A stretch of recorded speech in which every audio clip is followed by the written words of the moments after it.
أعوذ بالله من الشيطان الرجيم.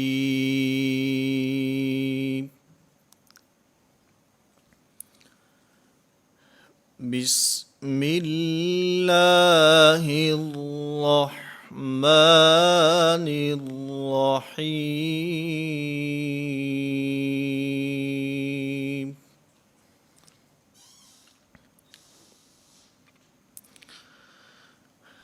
قرآن کریم سیکھنے کا مقصد اللہ رب العزت کا قرب اور اللہ رب العزت کی رضا کو حاصل کرنا ہے۔ حدیث پاک کے اندر آتا ہے، نبی کریم صلی اللہ علیہ وسلم نے ارشاد فرمایا کہ جب بندہ نماز کے اندر پڑھتا ہے الحمدللہ رب العالمین، تو اللہ رب العزت ارشاد فرماتے ہیں حمدنی عبدی، میرے بندے نے میری تعریف کی ہے، میرے بندے نے میری حمد بیان کی ہے۔ بندہ پڑھتا ہے الرحمن الرحیم، اللہ رب العزت فرماتے ہیں اثنا علی عبدی، میرے بندے نے میری تعریف کی ہے، میری ثنا کو بیان کیا ہے۔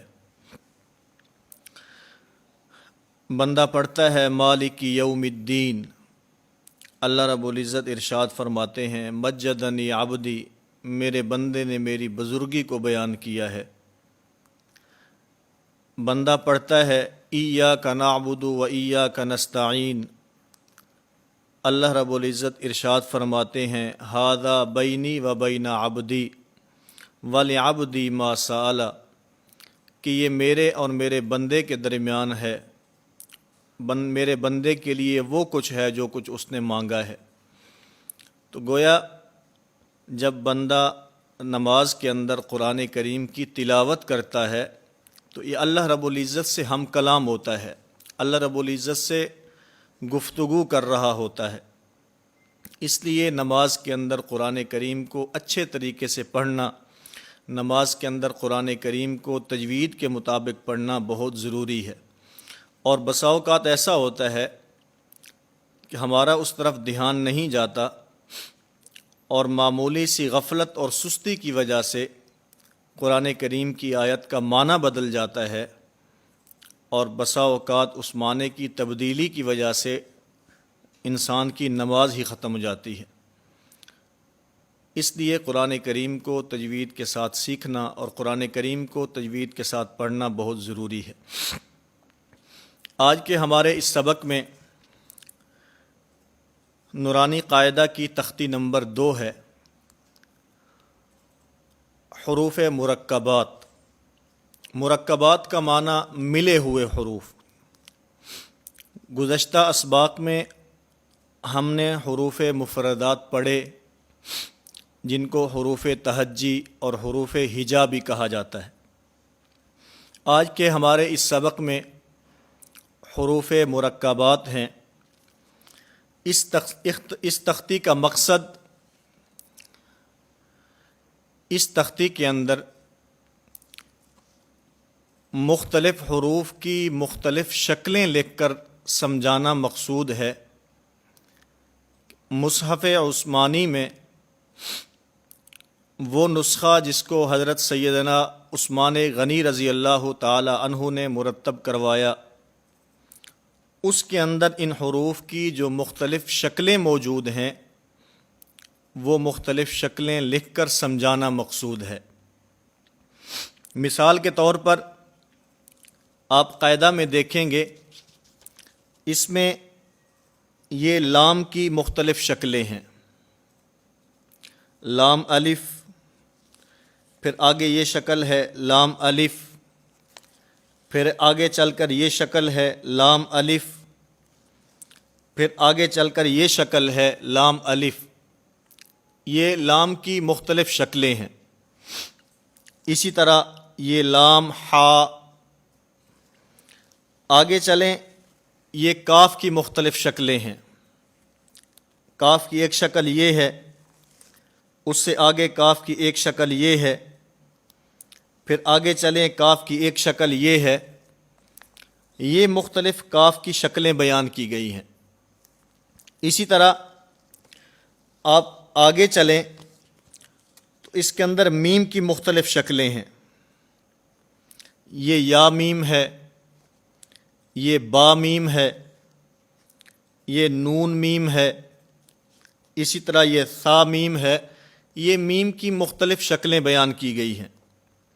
اسی طرح آپ نیچے آئیں، اس میں تا اور ہا، اس کی مختلف شکلوں کو بیان کیا گیا ہے۔ ایک ہا کی شکل یہ ہے، پھر ہا کی ایک شکل یہ ہے، اسی طرح ہا کی ایک شکل یہ ہے، اسی طرح نیچے یہ ہا کی ایک شکل ہے۔ تو یہ مختلف حروف کی مختلف شکلوں کو لکھ کر سمجھانا مقصود ہے، اور اس کے ساتھ ساتھ جس طرح ہم نے حروف مفردات کے اندر حروف کے مخارج اور صفات کا خیال رکھنا ہے، اسی طرح اس تختی کے اندر بھی جہاں پر ہم نے حروف کی مختلف شکلوں کی پہچان کرنی ہے، اس کے ساتھ ساتھ یہاں پر بھی ہم نے حروف کے مخارج کا بھی خیال رکھنا ہے، اور اس کے ساتھ ساتھ حروف کی صفات کا بھی خیال رکھنا ہے۔ ایک تو حرف صحیح اپنی جگہ سے ادا ہو، اور دوسرے نمبر پر جن صفات کی وجہ سے جو حرف موٹا پڑھا جاتا ہے اس کو موٹا پڑھنا چاہیے، اور جن صفات کی بنیاد پر جو حرف باریک پڑھا جاتا ہے اس کو باریک پڑھنا چاہیے۔ یہ چند ایک حروف کی میں آپ کے سامنے ادائیگی کرتا ہوں، پوری توجہ اور دھیان کے ساتھ سماعت فرمائیں اور پھر اس کے مطابق مشق کرنے کی کوشش کریں۔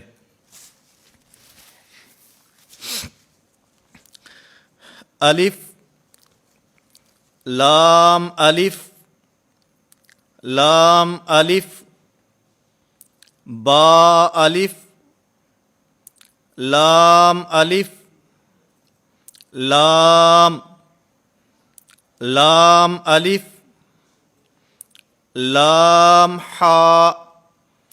اچھا، اس کے اندر ایک تو اس بات کا خیال رکھنا ہے کہ حرف کو زیادہ لمبا نہیں کرنا، اور دوسری بات ایک حرف کو دوسرے حرف کے ساتھ ملا کر پڑھنا ہے۔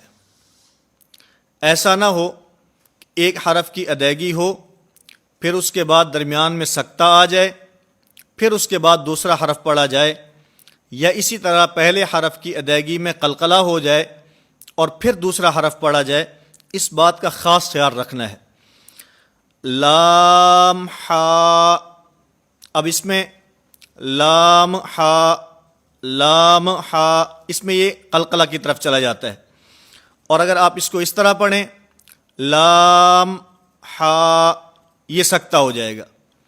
سکتے سے بھی بچنا ہے اور اسی طرح قلقلہ سے بھی بچنا ہے۔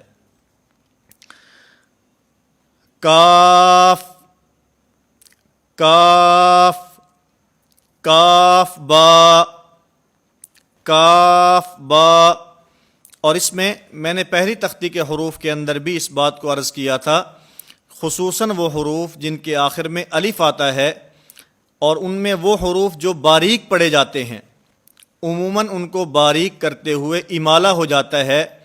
امالہ کا مطلب زبر زیر کی طرف اور الف یا کی طرف مائل ہو جاتا ہے، زبر کا زیر کی طرف جھکاؤ ہو جاتا ہے، الف کا یا کی طرف جھکاؤ ہو جاتا ہے۔ تو اس بات کا خاص خیال رکھنا ہے۔ کاف الف کاف الف، با کاف تا با کاف تا تا کاف سا۔ اور اس میں یہ بات بھی سمجھ لیں کہ یہ درمیان میں جو کٹ والا کاف ہے، جو جسے کش والا کاف کہا جاتا ہے، یہ جس طرح یہ کاف با کے اندر آپ کو نظر آ رہا ہے، اور اسی طرح نیچے تا کاف سا کے اندر نظر آ رہا ہے، یہ صرف سمجھانے کے لیے اس کو درمیان کے اندر لکھا ہے، ورنہ عمومی طور پر آپ قرآن کریم کی تلاوت کریں تو یہ کاف جو ہے کٹ والا یہ جملے کے درمیان میں نہیں آتا بلکہ ہمیشہ جملے کے آخر کے اندر آتا ہے۔ اولئک هم المفلحون، اولئک هم الفائزون، تو یہ جو کاف ہے یہ نہ شروع میں آئے گا نہ درمیان کے اندر آئے گا بلکہ یہ کاف جملے کے آخر کے اندر آتا ہے۔ اسی طرح آگے چلیں، مختلف الفاظ ہیں، ان کی شکلیں لکھ کر سمجھانا مقصود ہے، ان کی پہچان مقصود ہے، خصوصاً چھوٹے بچے جو صحیح طرح حروف کی پہچان نہیں کر سکتے، یہ ان کے لیے ہے۔ اور اسی طرح بڑی عمر کا وہ آدمی جس نے بچپن کے اندر قرآن کریم نہیں پڑھا، اس کے لیے بھی حروف کی پہچان مشکل ہوتی ہے، تو یہ مختلف حروف آگے پیچھے کر کے لکھے ہیں تاکہ اچھی طرح ذہن نشین ہو جائیں۔ نون خا، نون خا، یا حا، با جیم، یا میم، با میم، نون میم۔ آگے نیچے چلیں، یا جیم با، با خا تا۔ اسی طرح آخر کے اندر یہ آپ کو حمزے کی مختلف شکلیں نظر آ رہی ہیں۔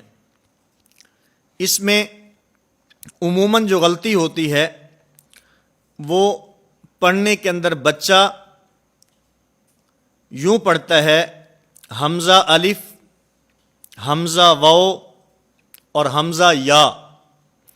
یہ اس طرح نہیں پڑھنا بلکہ قاعدہ کے اندر بھی اس کے پڑھنے کی جو صورت ہے وہ موجود ہے۔ حمزہ بشکل الف، حمزہ بشکل واو، حمزہ بشکل یا، اس لیے کہ حمزہ کی مختلف شکلیں ہیں۔ کبھی حمزہ الف کی شکل میں آتا ہے، کبھی حمزہ واو کی شکل میں آتا ہے، اور کبھی حمزہ یا کی شکل کے اندر آتا ہے۔ تو اس کو حمزہ الف، حمزہ واو اور حمزہ یا نہیں پڑھنا بلکہ حمزہ بشکل الف، حمزہ بشکل واو اور حمزہ بشکل یا پڑھنا ہے۔ تو یہ چند ایک حروف میں نے آپ حضرات کی خدمت میں پیش کیے۔ آپ تمام احباب سے گزارش ہے کہ اگلے سبق میں آنے تک اس تختی کو کم از کم آپ 5 مرتبہ دہرائیں، 5 مرتبہ اس کی دہرائی کریں، اس کی مشق کریں، تو اس طرح آپ کو حروف کی پہچان بھی ہوگی اور اس کے ساتھ ساتھ حروف کو صحیح مخارج سے ادا کرنے کا طریقہ بھی آئے گا، اور اس کے اندر مخارج کے ساتھ ساتھ صفات کا بھی ہم نے خیال رکھنا ہے۔ جن حروف کو موٹا پڑھا جاتا ہے ان کو موٹا ادا کرنا ہے، اور جن حروف کو باریک پڑھنا ہے ان کو باریک ادا کرنا ہے۔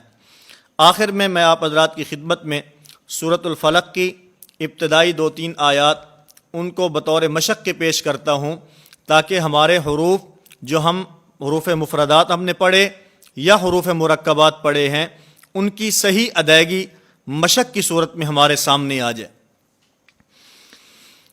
اعوذ باللہ من الشیطان الرجیم، بسم اللہ الرحمن الرحیم،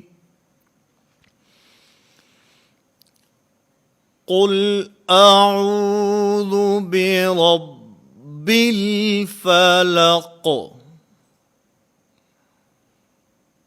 من شر ما خلق ومن